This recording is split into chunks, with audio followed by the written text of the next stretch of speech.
Assalamualaikum warahmatullahi wabarakatuh. Bismillahirrahmanirrahim. Alhamdulillahi wa kafa wassalatu wassalamu ala sayyidina Muhammadanil Mustafa wa ala alihi wa sahbihi alisidki wa tuqa amma ba'du. Para pemirsa yang dirahmati Allah, mari kita teruskan kajian akidah kitab Jauhar Tauhid karangan Asy-Syaikh Ibrahim Al-Laqani. Bismillahirrahmanirrahim. Qala al-mu'allif rahimahullahu ta'ala wa nafa'ana bi wa bi ulumihi wa amadana bi asrida alina mim barakati fid darain. Wa qala rabbi israh li sadri wa yassir li amri wa hlul 'uqdatam min lisani yafqahu qawli. Bismillahirrahmanirrahim. Fa'arsadal khalqa lidinil haq bisayfihi wa hadaihi lil haq. Fa'arsyada, maka Nabi Muhammad memberikan bimbingan al-khalqa kepada makhluk, lidinil haq kepada agama Allah yang maha hak, bisayfihi dengan pedangnya Nabi, wa hadaihi dan petunjuk Nabi, lil haqqi kepada kebenaran. Para pemirsa yang dirahmati Allah, Nabi kita Nabi Muhammad SAW diangkat menjadi Nabi dan Rasul pada usia 40 tahun di Gua Hiro, ya, di kota Mekah. Nah, di sini Kanjeng Nabi membimbing semua makhluk. Ya. Dalam hal ini yang perlu diketahui, Allah berfirman, wa ma arsalnaka illa rahmatan lil alamin. Surat Al-Anbiya ayat 107. Dan tidaklah kami mengutus kamu Muhammad melainkan untuk menjadi rahmat bagi semesta alam. Nabi Muhammad diutus oleh Allah kepada semua makhluk, baik manusia maupun jin. Ya. Yang pertama, Nabi diutus ke malaikat bukan untuk menyampaikan pembebanan atau irsal taklif. Karena taatnya malaikat muncul dari tabiatnya. Akan tetapi Kanjeng Nabi diutus agar mereka memuliakan kepada Nabi. Disebut irsal tashrif. Bahkan Nabi diutus ke segenap makhluk, baik yang bernyawa maupun yang tidak bernyawa. Sebagaimana ini pendapat Asy-Syaikh Muhammad Romli. Yang kedua, diutusnya Nabi kepada malaikat adalah untuk menyampaikan pembebanan atau irsal taklif. Sebab dari golongan malaikat ada yang ruku dan sujud sampai hari kiamat. Ini merupakan pendapat Asy-Syaikh Ibnu Hajar, mengikuti pendapat sekumpulan ulama muhaqqiqin seperti Asy-Syaikh As-Subki dan para penganutnya. Dan menurut kaul tahqiq, pendapat yang benar serta teliti, Nabi Muhammad SAW juga diutus kepada para nabi sebelumnya, dipandang dari segi alam arwah. Maka Allah mengutus Kanjeng Nabi SAW ke alam arwah dan menyampaikan ke segenap makhluk yang berada di alam arwah. Apabila Nabi Muhammad SAW dikatakan paling mulia dan utama di antara para nabi dan para rasul, maka umatnya pun termasuk umat yang paling utama dibanding umat yang lainnya. Para pemirsa yang dirahmati Allah, jadi di sini Kanjeng Nabi memberikan bimbingan, memberikan petunjuk kepada siapa? Kepada semua makhluk, baik manusia maupun jin. Bahkan seperti tumbuh-tumbuhan, pohon, hewan pun ikut memuliakan Kanjeng Nabi. Nah, berikutnya Kanjeng Nabi memberikan bimbingan kepada makhluk lidinil haq, kepada agama Allah yang maha hak. Jadi hak di sini ismun, ya, suatu nama. Ya. Nama bagi Allah, bahwa Allah itu maha hak. Dengan cara apa Kanjeng Nabi memberikan bimbingan kepada makhluk?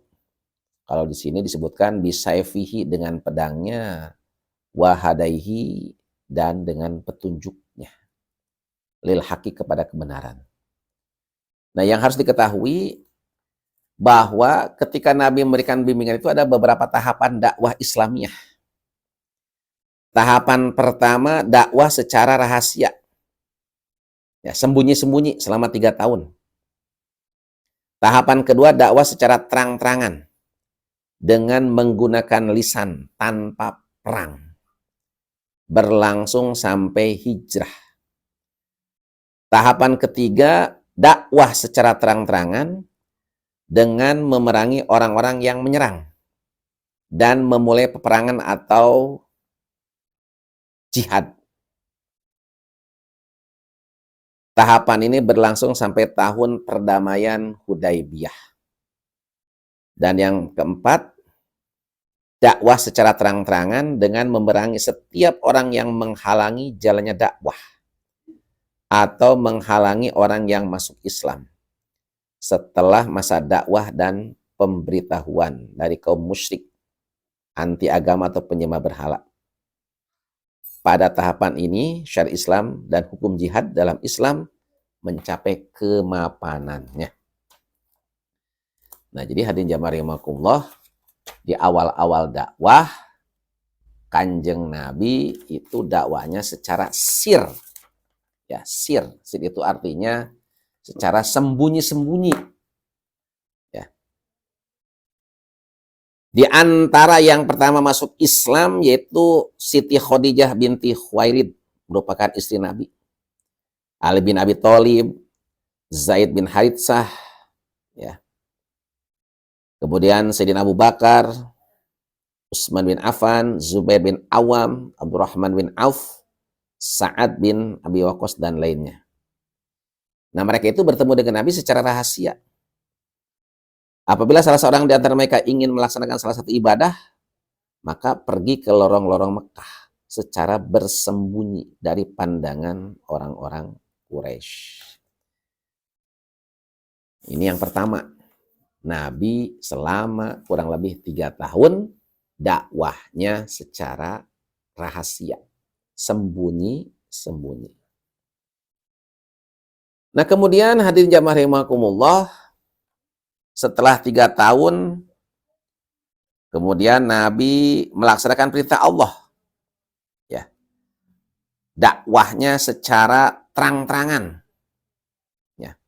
Di mana pada waktu itu Kanjeng Nabi pergi ke atas Bukit Sopa. Ya. Memanggil, wahai Bani Fihir, wahai Bani Adi. Sehingga mereka berkumpul. Dan orang yang tidak bisa hadir mengirimkan orang untuk melihat apa yang terjadi. Nabi SAW berkata, bagaimanakah pendapatmu jika aku kabarkan bahwa di belakang gunung ini ada sepasukan kuda musuh yang datang akan menyerangmu? Apakah kamu mempercayaiku? Jawab mereka, ya, kami belum pernah melihat kamu berdusta. Kemudian kata Nabi, ketahuilah, sesungguhnya aku adalah seorang pemberi peringatan kepada kalian dari siksa yang pedih. Lalu Abu Lahab berprotes, sungguh celaka kamu sepanjang hari. Hanya untuk inikah kamu mengumpulkan kami? Ya. Nah, di sini awalnya secara terang-terangan Nabi berdiri di Bukit Sopa, mengumpulkan orang-orang suku Quraisy, kabilah-kabilah. Ya. Kemudian Kanjeng Rasulullah SAW turun dan melaksanakan firman Allah. Berilah peringatan kepada kerabatmu yang terdekat dengan mengumpulkan semua keluarga dan kerabatnya. Dan berkata kepada mereka, wahai Bani Ka'ab bin Lu'ay, selamatkanlah dirimu dari api neraka. Wahai Bani Murrah bin Ka'ab, selamatkanlah dirimu dari api neraka. Wahai Bani Abdi Syams, selamatkanlah dirimu dari api neraka. Wahai Bani Abdul Muthalib, selamatkanlah dirimu dari api neraka. Wahai Fatimah, selamatkanlah dirimu dari api neraka.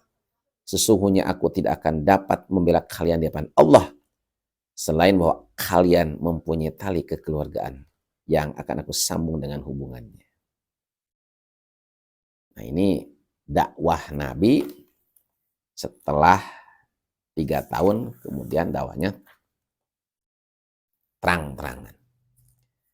Para pemirsa yang dirahmati Allah, Nabi juga memberi bimbingan, memberikan petunjuk dengan apa? Dengan perang. Ya.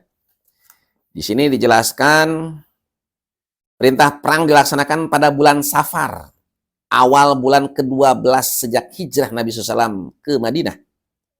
Saat itu SAW keluar untuk pertama kali dengan tujuan perang. Peperangan ini dikenal dengan nama Perang Widan, yang bertujuan memerangi kaum Quraisy dari Bani Hamzah. Akan tetapi Rasulullah SAW tidak melanjutkan peperangan tersebut karena Bani Hamzah menawarkan perdamaian. Kemudian Kanjeng Rasul bersama para sahabat kembali ke Madinah tanpa melakukan peperangan. Nah, perang dahsyat yang pernah dialami oleh Nabi dan sahabat yaitu Perang Badar Al-Kubro yang terjadi pada bulan Ramadan, di mana 313, ada yang mengatakan 314 sahabat bertempur melawan kurang lebih 1000 kafir Quraisy. Nah, berikutnya para pemirsa yang dirahmati Allah, di samping Nabi dakwah dengan pedang, Nabi juga memberikan petunjuk. Maksud memberi petunjuk di sini, Nabi memberikan penjelasan.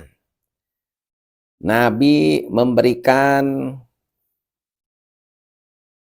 peringatan ya kepada jalan kebenaran. Karena pada hakikatnya yang memberikan hidayah itu Allah. Ya. Jadi maksud hidayah di sini, Nabi hanya sekedar menyampaikan, menjelaskan mana yang hak, mana yang batil, mana yang benar, mana yang salah. Pada hakikatnya sebetulnya yang memberikan hidayah adalah Allah Subhanahu wa Ta'ala. Dan Nabi pernah menyampaikan hidayah kepada Abu Lahab. Tapi Abu Lahab tidak menerima. Bahkan Abu Lahab meninggalnya dalam keadaan kafir. Ya, sehingga kan diingatkan oleh Nabi bahwa kata Allah, engkau hanya sekedar menyampaikan hidayah. Yang memberikan hidayah adalah aku, kata Allah. Jadi sekali lagi para pemirsa yang dirahmati Allah, baik Nabi, Rasul, para sahabat, juru dakwah, ustadz, kiai, mereka semua hanya sekedar menyampaikan hidayah. Ya, memberikan penjelasan mana yang hak, mana yang batil. Pada hakikatnya yang memberikan hidayah adalah Allah Subhanahu wa Ta'ala. Semoga kita semua senantiasa dalam rahmat, taufik, dan hidayah. Kurang lebihnya mohon maaf. Wassalamualaikum warahmatullahi wabarakatuh.